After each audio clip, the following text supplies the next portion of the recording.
الحمد لله نحمده ونستعينه ونستغفره ونؤمن به ونتوكل عليه ونعوذ بالله من شرور أنفسنا ومن سيئات أعمالنا من يهده الله فلا مضل له ومن يضلله فلا هادي له ونشهد أن لا إله إلا الله وحده لا شريك له ونشهد أن سيدنا ومولانا محمدا عبده ورسوله اما بعد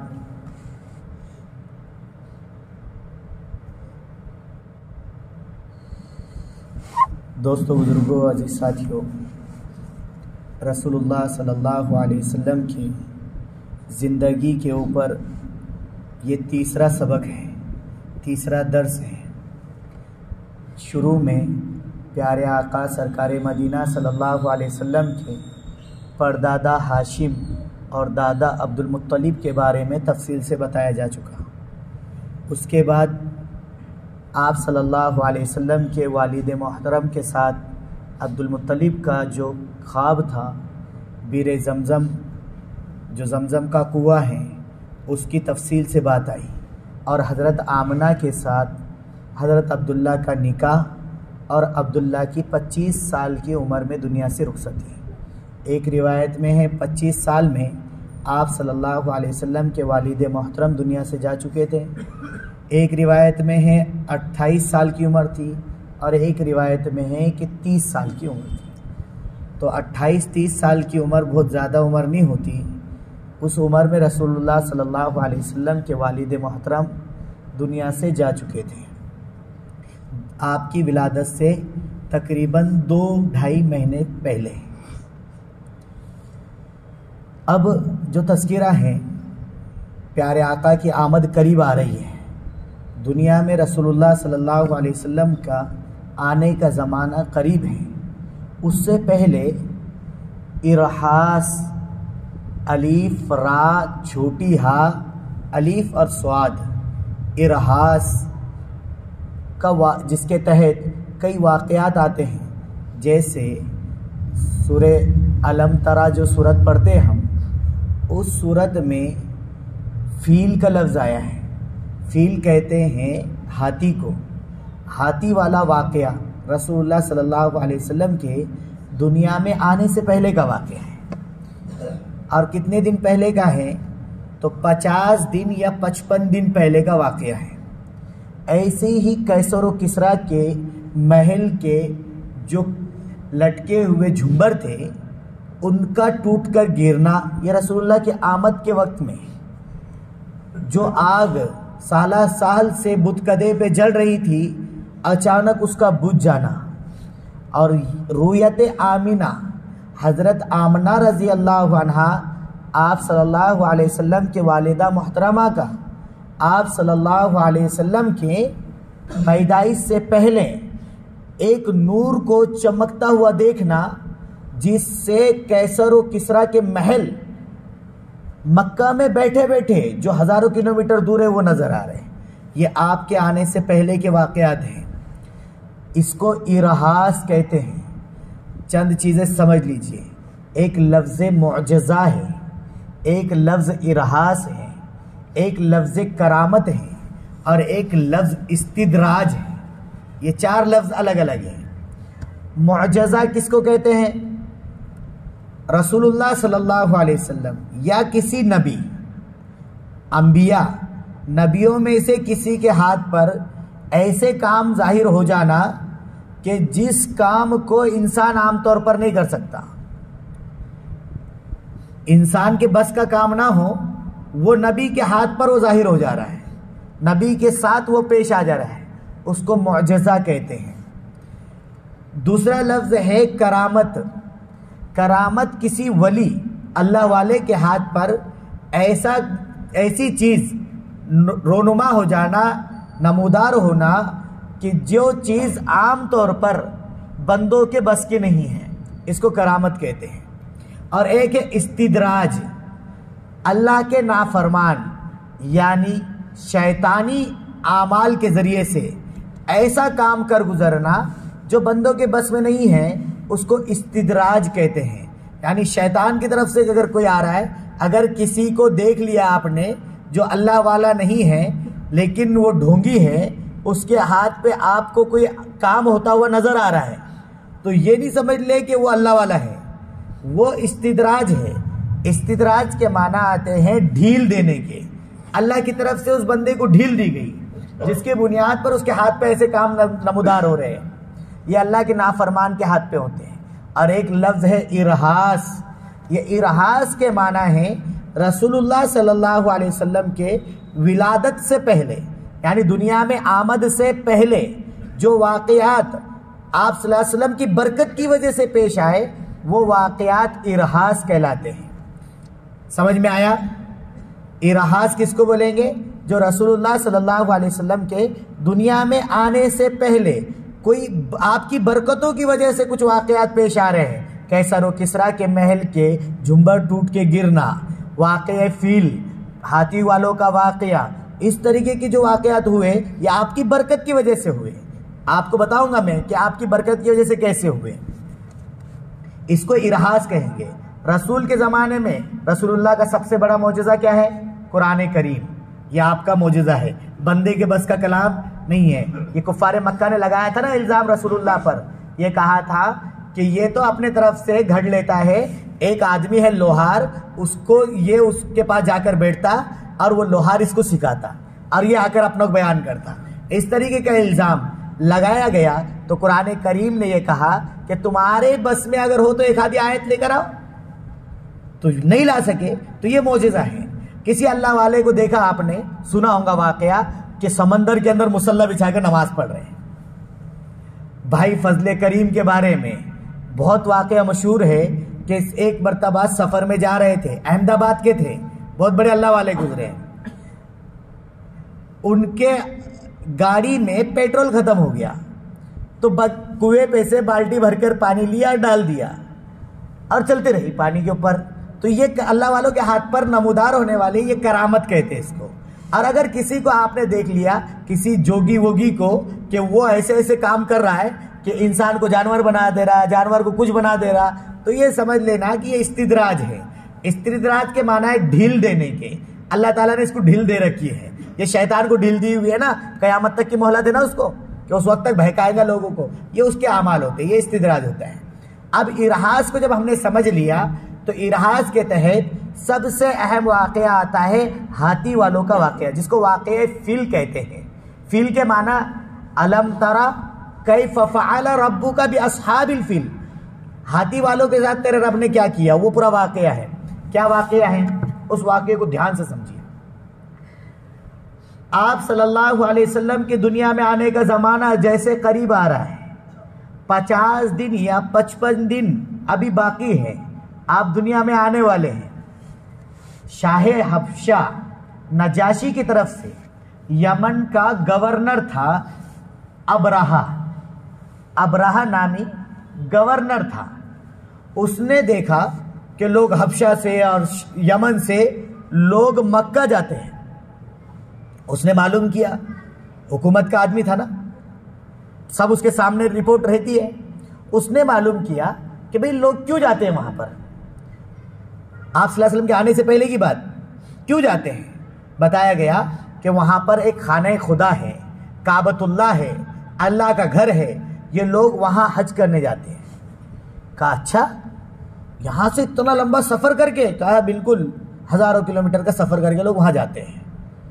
کہا پھر ایک کام کرتا ہوں میں کہ یہیں پر صنعاء میں، یمن کا ایک شہر ہے، آج بھی اس کی راجدھانی ہے، وہ مقام صنعاء، صاد نون عین الف حمزہ صنعاء، یہ مقام صنعاء میں ایک گھر بنا دیں گے جو عیسائی مذہب کے تحت ہوگا۔ اور لوگ، کیونکہ اس وقت تک تو اسلام آیا نہیں تھا، مذہب عیسائیت ہی مذہب اہل حق مذہب تھا۔ کہا عیسائی مذہب کے اعتبار سے ایک اچھا سا، اس سے بھی اچھا یہ بنا دوں گا۔ اس نے پوری سجاوٹ کر کے بہت اچھے انداز سے کہ تاکہ لوگ وہاں آئے، دلچسپی کا سامان بنا دیا، یعنی ایک مکان بنایا کہ لوگ اس کا چکر لگائیں گے۔ ہوا یہ، حضرت عبداللہ ابن عباس کی تفسیر میں ہے کہ قبیلہ کنانہ کے ایک شخص آیا اور آ کر رات کے ٹائم میں وہاں پاخانہ کر کے چلا گیا، اس کے بنائے ہوئے اس نے اب پاخانہ کر کے چلا گیا، اس کو ٹینشن آ گیا. لیکن دوسرے مورخین کہتے ہیں کہ پاخانہ نہیں کیا، بلکہ کیا ہوا کہ جو عرب قبیلے کے لوگ تھے نا، نوجوان، یہ جنگلوں میں رہنے والے لوگ تھے، جگہ جگہ جا کر پارٹیاں وغیرہ کرتے تھے. انہوں نے کیا کیا کہ وہاں پر آگ جلائی صنعاء کے اطراف میں، اس میں سے ایک چنگاری اڑی، اللہ کا کرشمہ، اللہ کی طرف کا فیصلہ، ایک چنگاری اڑی اور اس کو جا کے لگ گئی اور وہ جل کے راکھ ہو گیا.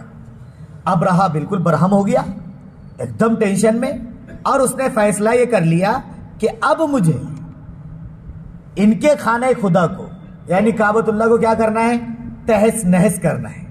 یہ ارادے سے وہ اپنا لاہ لشکر لے کر ہاتھیوں کے ساتھ میں روانہ ہو گیا. کدھر؟ خانہ کعبہ کو منہدم کرنے، ڈھانے کے لیے. عرب کے قبیلے راستے میں ملتے رہے، وہ روکنے کی کوشش کرنے لگے، ان کا مقابلہ کر کے ان کو ختم کر دیا. لشکر بڑا تھا اور گورنر کی پوری ٹیم جا رہی ہے، پورے ملک کا گویا کہ ایک بادشاہ جا رہا ہے، اور وہ قبیلے چھوٹے چھوٹے جو دیہاتوں میں رہنے والے لوگ تھے وہ کیا مقابلہ کرتے ان کا. ایسا کرتے کرتے وہ مکہ مکرمہ کے قریب پہنچ گیا. اب جب مکہ کے قریب پہنچ گیا تو وہاں پر مویشی یعنی جانور وغیرہ چرا کرتے تھے. اس نے کیا کیا، جانوروں کو قبضہ کر لیا، جس میں رسول اللہ صلی اللہ علیہ وسلم کے دادا محترم حضرت عبد المطلب کے کیا تھے، 200 اونٹ تھے ان کے خود کے، ان کو بھی لے لیا. ان کو پتہ چلا عبد المطلب کو، یہ خانہ کعبہ کے نگراں بھی، قبیلے کے سردار بھی. انہوں نے لوگوں کو اطمینان دیا کہ بھئی کوئی گھبرانے کی بات نہیں ہے، کوئی ٹینشن مت لو، کعبۃ اللہ کو کچھ بھی نہیں کر پائے گا، کیونکہ وہ اللہ کا گھر ہے، اس کو کوئی کچھ بگاڑ نہیں پائے گا. آپ لوگ ایک کام کرو، مکہ خالی کر دو. کیا کرو؟ مکہ مکرمہ خالی کر دو اور اطراف میں جا کر رہ لو، اور کعبۃ اللہ کو چھوڑ دو اس کے بھروسے پہ، اللہ خود اس کو سنبھال لے گا. لوگوں کو یہ کہا، اور کہا حضرت آپ کے 200 اونٹ بھی لے کر گیا. کہ لگا اچھا میرے بھی 200 اونٹ ہے. ٹھیک ہے. آپ گئے 2-4 لوگوں کے ساتھ، عبد المطلب ابرہہ سے ملاقات کے لیے. اس کو معلوم پڑا کہ وہ آ رہے، تو اس نے شاندار استقبال کیا. ابرہہ نے کس کا؟ عبد المطلب کا. ایسا استقبال کیا کیونکہ عبد المطلب کے بارے میں نے آپ کو بتایا پہلے، اتنے حسین و جمیل تھے، اچھے اچھے مرعوب ہو جاتے تھے، خوبصورت بھی بہت تھے، اور خوبصورت تو تھے ہی تھے ماشاءاللہ، کیونکہ پیارے آقا کے کون تھے؟ دادا محترم تھے. تو اب کیا ہوا، جب ابرہہ نے ان کو دیکھا نا تو پورے سب بھول گیا ہو، جو دشمنی وغیرہ سب، اس کو لگا کہ اب تو فیصلہ کرنا ہی پڑے گا، واپس جانا پڑتا. یہاں تک اتنا مرعوب ہوا کہ تخت پر تو بٹھا نہیں سکتا تھا اپنے ساتھ، تو خود اتر کے ان کے سامنے بیٹھ گیا تختے پہ بٹھانے کو، کیونکہ عزت چلے جائے گی نا. تو ان کے ساتھ زمین پر بیٹھ گیا. کہا کہ فرمائیے کیسے آنا ہوا. کہنے لگے کہ بھائی سنا ہے تم نے ہمارے اونٹوں کو ضبط کر لیا، تو میرے 200 اونٹ ہیں اس میں، وہ میرے 200 اونٹ دے دے. کہنے لگے کیا اونٹوں کی بات کر رہے ہو؟ کہنے لگے بالکل اونٹوں کی بات کر رہا ہوں، میرے اونٹ ہے. کہنے لگے میں تو سمجھ رہا تھا کہ آپ قبیلے کے سردار ہے، خانہ کعبہ کے نگراں ہے، ذمہ داری آپ کو خانہ کعبہ کی ہے، اس کے بارے میں بات کرنے آئے ہوں گے. کہنے لگے نہیں نہیں نہیں، انا رب الابل، اونٹ کا مالک میں ہوں، اونٹ کا مالک. وَلِلْبَيْتِ رَبٌ سَيَمْنَعُهُ، کہ اس گھر کا بھی یعنی بیت اللہ کا بھی ایک رب ہے، وہ اس کی حفاظت کر لے گا، میں کیوں اس کو یہ کرتے بیٹھوں. تو اس نے کہا ٹھیک ہے. 200 اونٹ حوالے کر دیے. یہ لے کر آئے. آنے کے بعد میں یہ 200 کے 200 اونٹ، یہ لوگ یہ نہیں بتاتے، 200 کے 200 اونٹ پیارے آقا سرکار مدینہ صلی اللہ علیہ وسلم کے دادا محترم نے خانہ کعبہ کے نظر کر دیے. کس کے لیے کر دیے؟ خانہ کعبہ کے نظر کر دیے. اور کعبۃ اللہ کے گیٹ پر آ کر کھڑے ہو گئے، اور وہاں اپنے جو ساتھ میں ساتھی تھے کہا کہ چلو آپ دعا کرو. اور دعا کرنے کے لیے ہاتھ اٹھائے اور اللہ سے کہا کہ اللہ تیرا گھر ہے، تو ہی اس کی حفاظت کر، ہم اس کا مقابلہ نہیں کر سکتے. اور رو رو کر دعائیں کی. اور کہا تو اپنا غیب سے کوئی فیصلہ بھیج دے اور ان کا کام تمام کر دے۔ جب یہ آپ صلی اللہ علیہ وسلم کے دادا محترم نے دعا کی تو دعا کرنے کا نتیجہ یہ ہوا کہ یہ دعا کرنے کے بعد انہوں نے کہا چلو بھائی، اور پہاڑ پہ چڑھ گئے۔ یہ ابراہہ آگے بڑھا، جیسے ہی آگے بڑھا خانہ کعبہ تک پہنچ بھی نہیں پایا تو اللہ رب العزت نے اچانک ہواؤں میں ایک تیزی آئی اور اس میں چھوٹے چھوٹے پرندے آتے ہوئے نظر آئے۔ کہا پرندے ہیں، آگے بڑھنے کی کوشش کر رہے ہو، ہاتھی آگے نہیں بڑھ رہے، ہاتھی آگے بڑھنے کا نام ہی نہیں لے رہے، وہ جتنا ہکالتے وہ بالکل پھنس جاتے، ایسا لگتا ہے جیسے ان کے پیرے باندھ گر دیے گئے۔ اتنے میں وہ پورے چرند پرند آئے اور وہ پرند چھوٹے چھوٹے چھوٹے چھوٹے چڑیا جس کو ابابل کہا گیا ہے وہ صورت میں، ان کے چونچ میں تھوڑی چھوٹی چھوٹی کنکریاں تھی، انہوں نے ڈالنا شروع کی۔ تو ایسی تھی کہ اچھی سے اچھی فائرنگ کرنے والی اگر کوئی چیز ہو جس سے نمٹا دیا جا سکے وہ بھی اس کے سامنے پھیل ہو، ایسی جاتی تھی کہ سر میں سے گھستی سے ہاتھی کے 2 ٹکڑے کر کے چیر کے رکھ دیتی تھی۔ اس طریقے سے ان کو تہس نہس کر دیا گیا۔ بچ گیا ابراہہ۔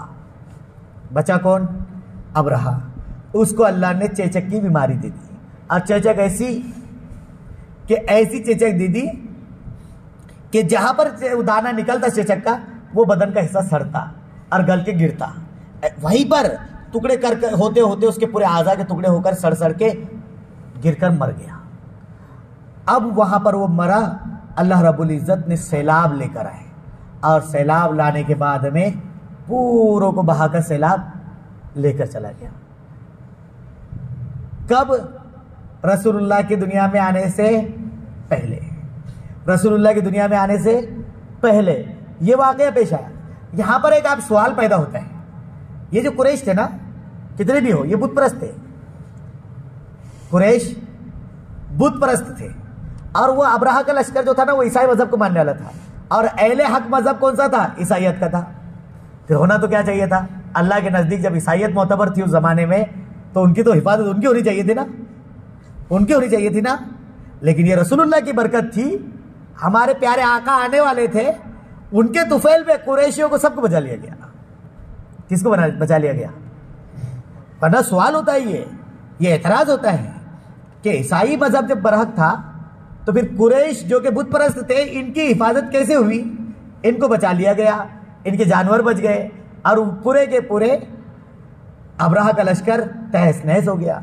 اصل میں دوسری وجہ یہ تھی کہ ابراہہ خانہ خدا کو ڈھانے آیا تھا، دشمنی اس نے کس سے لی تھی؟ اعلان جنگ کس کے ساتھ کیا تھا؟ اللہ کے ساتھ کیا تھا، قریش کے ساتھ تھوڑی کیا تھا۔ کس سے کیا تھا؟ اللہ کے ساتھ۔ تو اللہ اس کو رہنے دیتا کیا؟ یہ رسول اللہ صلی اللہ علیہ وسلم کے دنیا میں آنے سے پہلے یہ حالات بنے، یہ واقعہ پیش آیا۔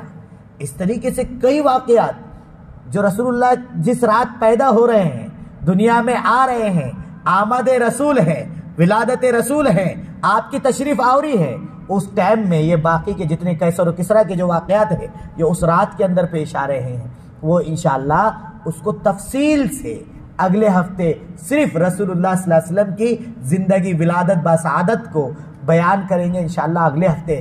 آپ سب سے میری درخواست ہے کہ اگلے ہفتے بھی ہم اس میں شرکت کریں۔ دیکھو اب رسول اللہ کی زندگی ہم کو معلوم پڑے گی کہ رسول اللہ صلی اللہ علیہ وسلم کی اب زندگی شروع ہو رہی ہے۔ اب تک 3 ہفتوں سے رسول اللہ صلی اللہ علیہ وسلم کے آبا و اجداد، والد محترم اور آپ کے آنے سے پہلے کے آپ کے جو برکتیں ہیں ان برکتوں کا اب ظہور ہونا شروع ہو گیا۔ اب آپ کی ولادت بسعادت ہے، کریں گے نا انشاءاللہ۔ یہاں پر ایک بات یہ ہو گئی ختم۔ اب دوسری بات، سنت کا مذاکرہ۔ پہلے ہفتے ایک سنت بتائی تھی، کیا سنت تھی؟ ہاتھ دھو کر کھانا۔ دیکھو ایک چیز اور سمجھ لو، اپنی یہ جو یہ کرے نا یار، کوئی تقریر وقریر نہیں ہے، سب سیکھنے کے لیے بیٹھے ہیں ہم لوگ، اس لیے یہ چیزیں یاد رکھنے کی ہیں اور عمل میں لانے کی ہیں۔ ورنہ تو سننے کے لیے تو اپنا کہیں بھی یوٹیوب پہ لگاؤ، کان پہ سننے کو مل جائے گا، لیکن اپنا مذاکرہ ہے۔ اس لیے میں صاف طور پر آپ سے کہہ رہا ہوں، یہ جو سنتوں کے مذاکرہ خاص طور پہ آخر میں ہو رہا ہے نا 2-4 منٹ میں، اس کو ذہن میں رکھیے۔ پہلے مرتبہ کیا آیا تھا؟ ہاتھ دھو کر کھانا۔ حضرت سلمان فارسی نے کہا تھا نا کہ اللہ کے نبی میں نے توریت میں پڑھا ہے کہ ہاتھ دھونے کے بعد، کھانے کے بعد جو ہاتھ دھوتا ہے تو اس کے لیے برکتیں ہوتی ہیں. آپ نے کہا ارے تم اس کی توریت کی بات کر رہے ہو, میں کہتا ہوں کہ شروع میں بھی اور آخر میں ہاتھ دھو, روزی میں برکت ہوں گی, فقر و فاقہ دور ہوگا, تنگی دور ہوگی. لوگ تنگی کی شکایت کرتے ہیں, رسول اللہ نے عمل بتا دیا, کیا کر لو, صرف کھانے سے پہلے ہاتھ دھو لو. پچھلے ہفتے کیا بتایا, بسم اللہ پڑھ کر کھاؤ.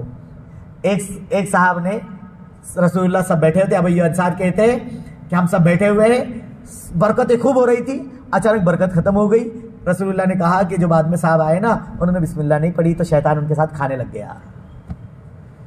آج ایک سے یاد رکھیے, اگر غلطی سے کبھی ایسا ہوتا ہے کہ آدمی بھوک کی شدت ہوتی ہے, بالکل یاد نہیں رہتا, بسم اللہ بھول گئے, لیکن کھانے کے ٹائم پہ یاد آ گیا, بیچ میں یاد آ گیا, تو آپ کیا کریں گے, بسم اللہ اولہ و آخرہ, بسم اللہ اولہ و آخرہ, یہ دعا پڑھ لیں گے تو کیا ہوگا فائدہ معلوم ہوگا. فائدہ یہ, ایک مرتبہ رسول اللہ صلی اللہ علیہ وسلم کی مجلس تھی, ایک صاحب نے کھانا شروع کیا, آپ نے ان کو دیکھا کھانا کھا رہے ہیں,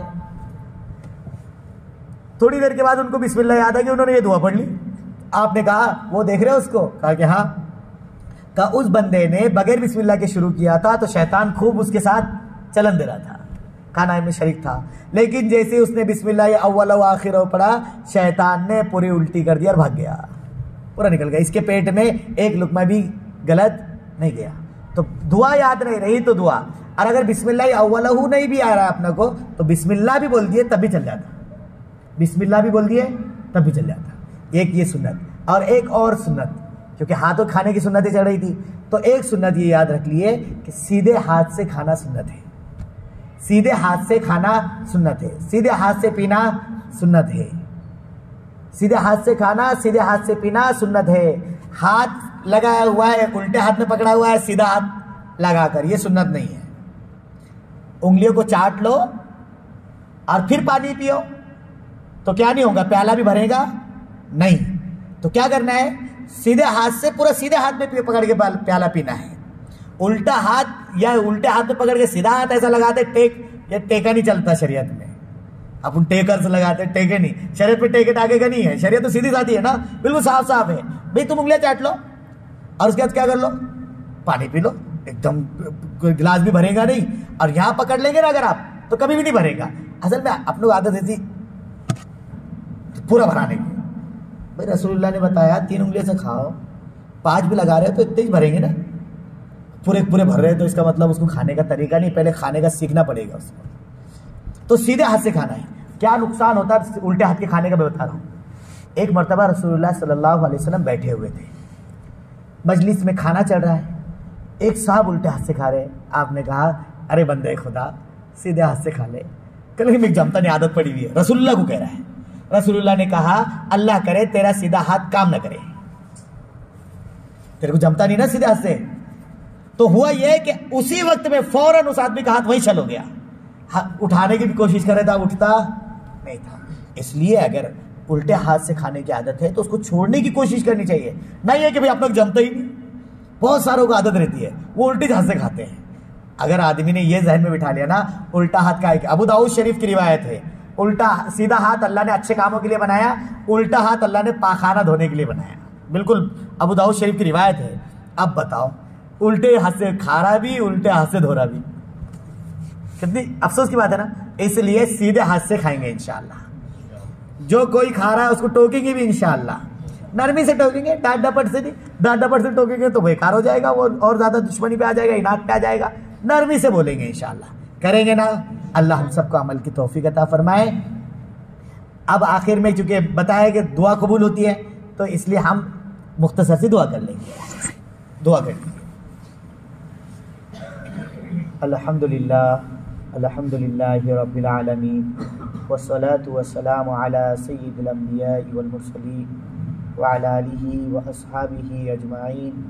یا حی یا قیوم برحمتک نستغیث, یا حی یا قیوم برحمتک نستغیث. اللہم اصلح لنا شاننا کلہ ولا تکلنا الی انفسنا طرفۃ عین. اللہم حبب الینا الایمان وزینہ فی قلوبنا وکرہ الینا الکفر والفسوق والعصیان جزا اللہ عنا محمد ما هو اہلہ صلی اللہ علیہ وسلم. سبحان ربک رب العزت عما یصفون وسلام علی المرسلین والحمد للہ رب العالمین.